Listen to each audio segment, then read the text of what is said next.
Bom, pessoal, então na atividade de amanhã, proposta para mim, a gente vai falar sobre frações de figuras, né? E nós vemos aí da página 64 até na página 66, tudo relacionado ao tema, né? Ao título. Então, lá na página 66, vocês vão encontrar frações de figura e mostrando como é que os povos egípcios faziam para medir suas terras, seus terrenos, suas construções.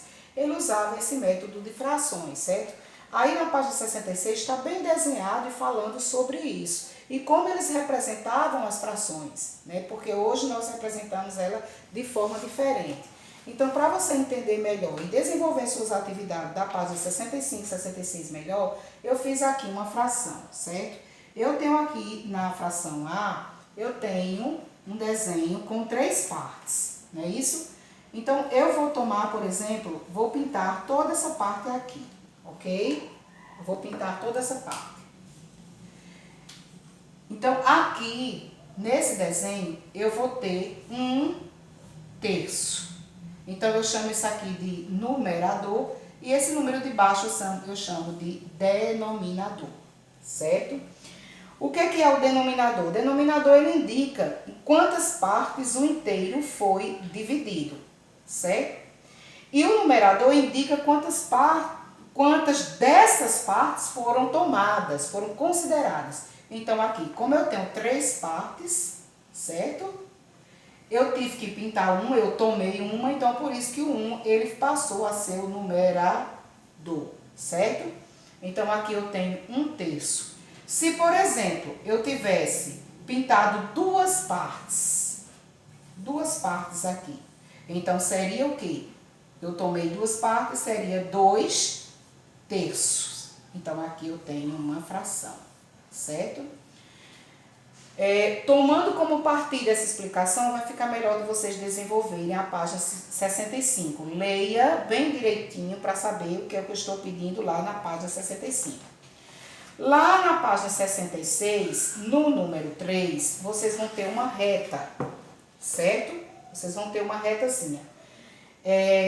Explicando como você vai fazer essa medida com essa reta. Utilizando a reta, como é que vai ficar essas frações. Então, eu tenho aí uma reta em que não tem nada escrito, certo?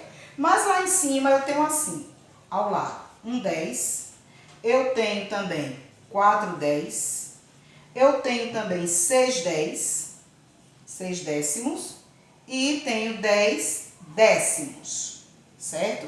Ou seja, eu tenho aí uma reta em que eu vou ter 10 medidas, ok? Então, tomando como partido essa aqui, por exemplo, essa aqui eu vou ter 1/10.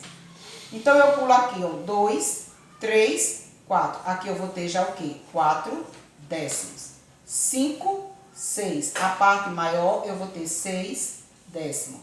7, 8, 9, 10. A parte maior eu vou ter aqui 10 décimos. Então, eu representei muito bem essa fração na minha retazinha.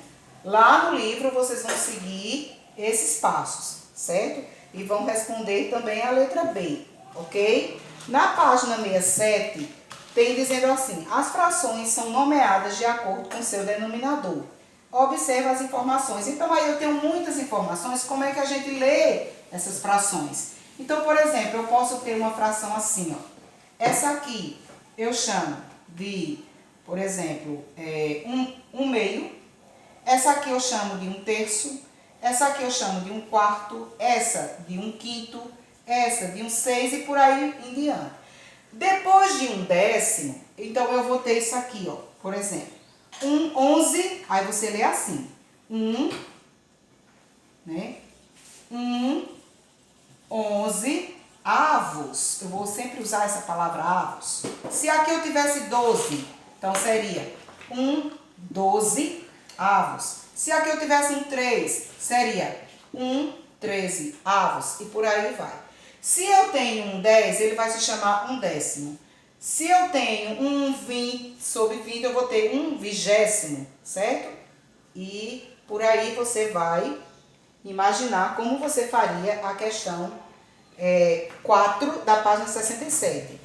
Lembre-se que essas figurinhas aí, todas as partes verdes serão as que você vai colocar no numerador, na parte de cima. E essa parte que não foi tomada será o denominador, ok? Então, leia direitinho para resolver as questões de amanhã, tá bom?